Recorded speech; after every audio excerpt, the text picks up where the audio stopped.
name is Wilder Deitz. I'm the director of the Madison East High School Black Music Ensemble.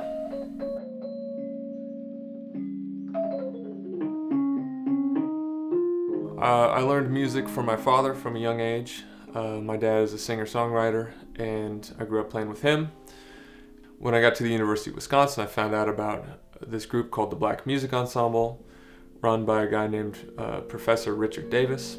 I decided to audition and found it to be a pretty amazing experience. And I remembered being a student at East High School here in Madison and realizing that this group, which had been so great for me, could be a tool to use to help engage more kids and more kinds of kids in doing extracurricular music, just on a very small scale, but in a very important way. So I had what is for me an infamous phone call with Professor Davis, who can be extremely intimidating, especially if you don't know him super well. I called him on his personal phone and asked him what he thought about this idea, and I was going on and on being this nervous young kid about this idea I had and how I thought it could help. He listened for a while, didn't say a word, and I reached sort of the end of my spiel, ran out of breath, and he said, "Do it. Goodbye," and hung up the phone.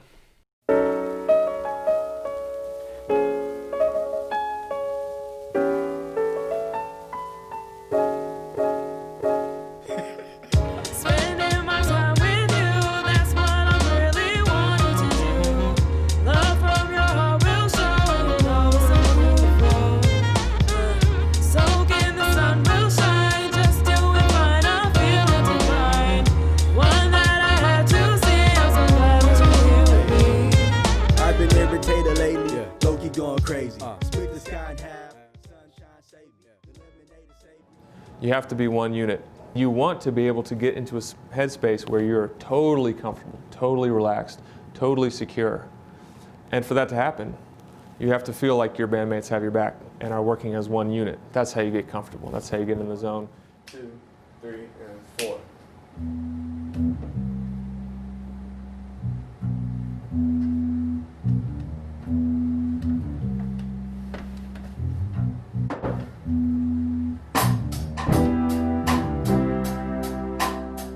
The Black Music Ensemble is all about kids who are passionate about what we call black music. That is music that comes out of African American culture. It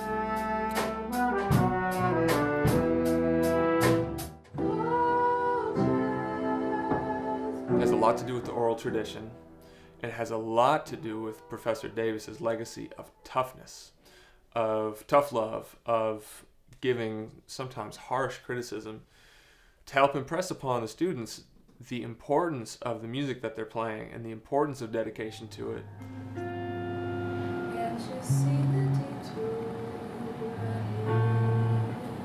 All right, stop there. Stop tapping your foot. You were still imposing a grid on the singer. It's not going to be smooth road, clear day. It's not going to be that. No matter how slow, no matter how fast. It's going to be fluid. Teresa, if necessary, you have to bully him off the grid, right? You can't just expect, if he's not doing it, it's like half his fault. And it's more than half your fault, because you're the band leader, right? Give it again. You have a question, Dexter? Okay.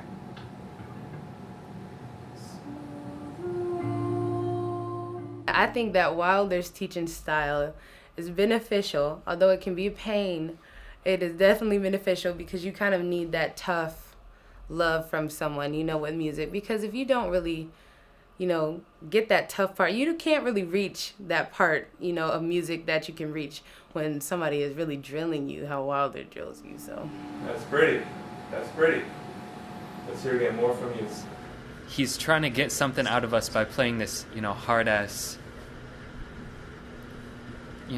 driving person. And he plays that character to get more out of us as musicians. And that's why I think our BME is more special than anything else I've been in. Sing it. Stop. Next phrase. Clear day. Why am I the only one traveling this way? That's beautiful. Your only job is to not get in the way of that. In my time as a member of the Madison East Black Music Ensemble, I really felt like I was met where I was. I didn't really fit in jazz band, and I didn't feel pushed in the school band. I was very much brought out of my comfort zone in the Black Music Ensemble, and I was made aware of how green I was. I wasn't used to a group where it was so intense, but it's actually, I think I grew a lot really fast because of it. Yeah, Wilder's special because his strictness comes from a place of caring so much that he wants to get past the point of fake niceness, right, where like, oh, nice try. He cares so much about us and the music that we're playing that he just wants to be as real as possible so we can become as good as possible. So you have to be strong with him about, get out of my way, like I'm going to sing this the way I want to sing this here. Your phrasing doesn't have to mimic Ella Fitzgerald's, it can be your own now that you understand the song.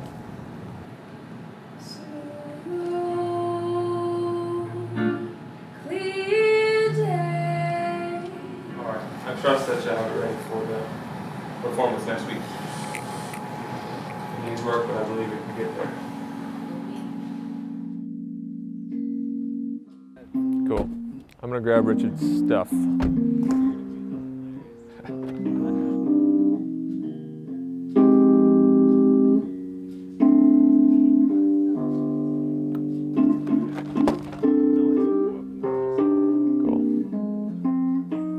Richard, will you tell me your name and a little bit about your career?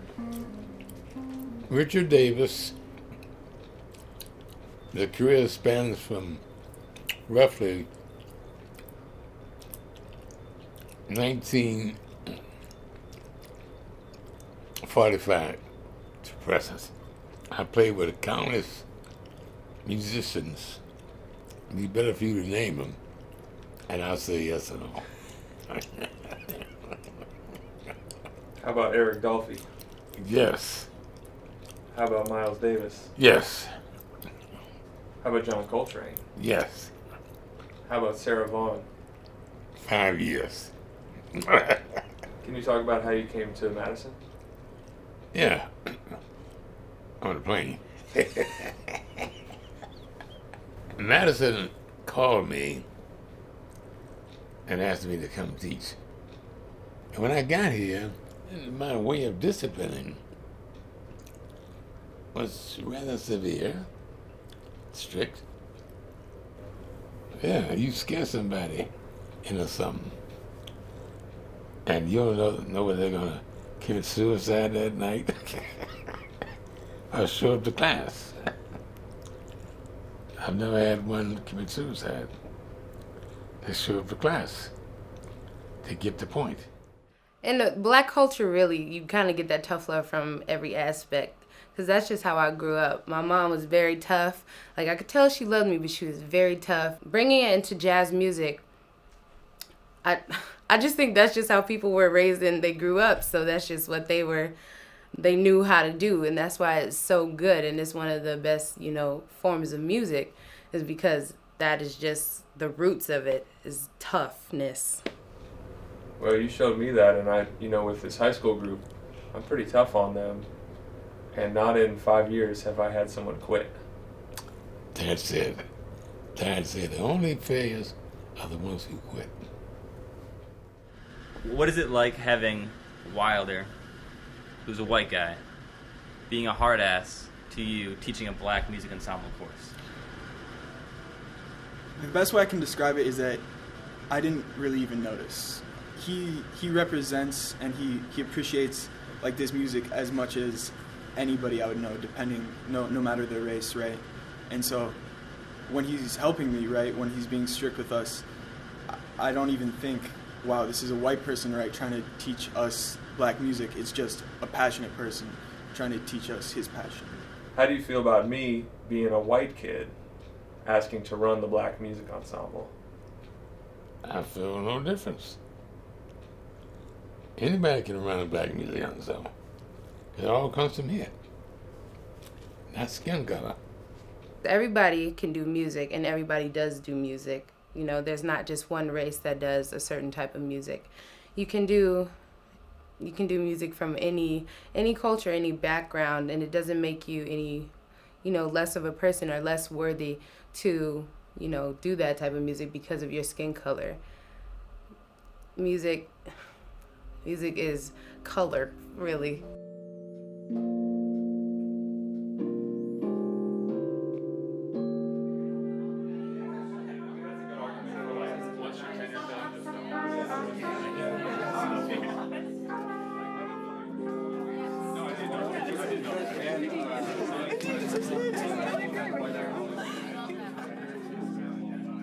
I think the fine line between being kind of like a super strict musical teacher and leader and just being an asshole is like he sometimes shows us like kind of breaks in this like character, like Dexter was saying, like he'll sometimes laugh with us or I don't know, like compliment us, if you can imagine. Once we get out there on the stage, he's no longer as intense with us. He's very supportive. Bring it in. Motherfucker on 3. 1, 2, 3. Because you like down next semester.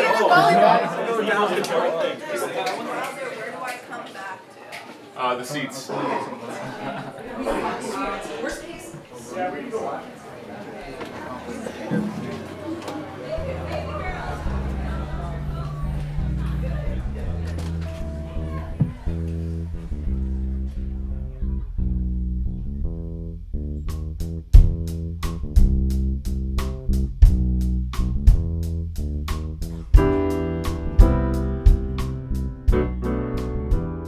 As an instructor, I'm continually impressed by how much that I learn from my students.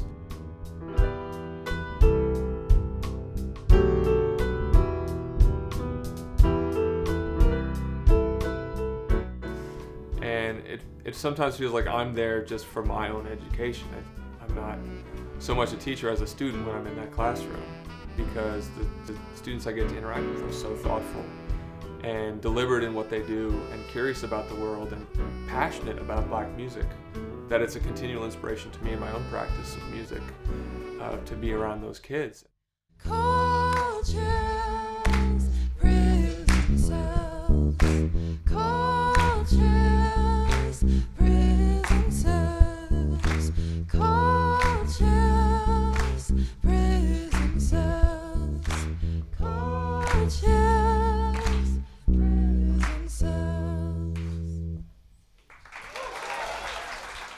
We're the East Black Music Ensemble, headed by Wilder Deitz, who formerly played in the UW Black Music Ensemble. They'll be playing after us. That first song was a prison song. That's what it was called. You may have recognized it from Future's Mask Off. But we've got 2 more songs for you. We hope you enjoy them. My father told me a story once. He always told me stories. He never asked me a question, like yes or no, don't do this, do that. He told me a story. And one story he told me was, I was working on a project, and I was getting ready to give it up. And he told me a story about 2 frogs. They saw the milk in a hole, and they both jumped into it. They got full bellies, then they tried to get out. And they couldn't jump because their bellies was too full. One just laid over and died. The other one kept jumping. So the milk turned into butter. And he stood on top of the brick and jumped out. That's pretty.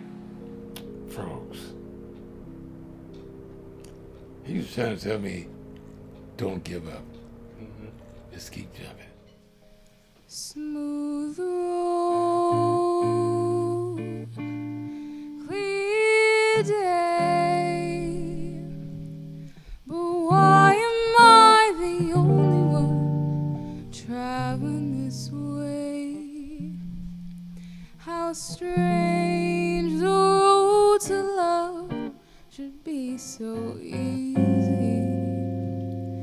Can't you see the detour ahead? Wake up,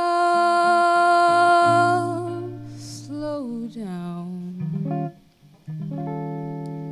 before you crash and break your heart, gullible crown. You fool, you're headed in the wrong direction. Can't you see the detour ahead? The further you travel, the harder to unravel the web. She spins around you. Turn back while there's time. Don't you see the danger signs? Soft shoulders surround you. Smooth road, clear night. Oh, lucky me that suddenly I saw the light. I'm turning back away from all that sorrow. Smooth road, clear day, no detour, no detour, no detour ahead.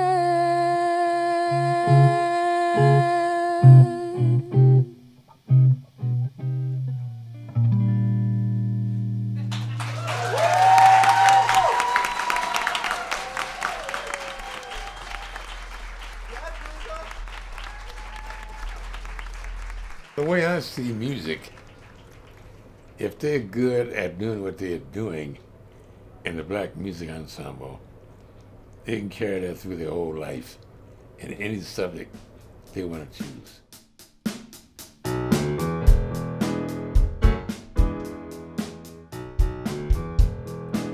My time in the Madison East Black Music Ensemble gave me an invaluable jumpstart into kind of this culture of making music that I was unaware of until my junior year of high school. I don't know why I love you like I do. After all these changes that you put me through, you stole my money and my cigarettes. When I got into BME, I was forced to be in a more vulnerable spot where I would have to do things that I wasn't really comfortable with singing wise. So like being so vulnerable and kind of being pushed and pushing myself to kind of just let go and just take it as it is definitely taught me how to deal with a lot of things, especially working with kids, how I work with them now. The thing you owe me is to do what it is that I've done for you, for other students. And that's what happens. You continue the legacy. And where'd I get that from? My high school teacher. Take me to the river. It just feels like, filling my role in the community. And I think that the students who are part of it feel the same. I think that the alumni that I've asked to help me instruct feel the exact same way about it. It's just about passing on what's been given to you, and that's a very joyful thing. Wash me in the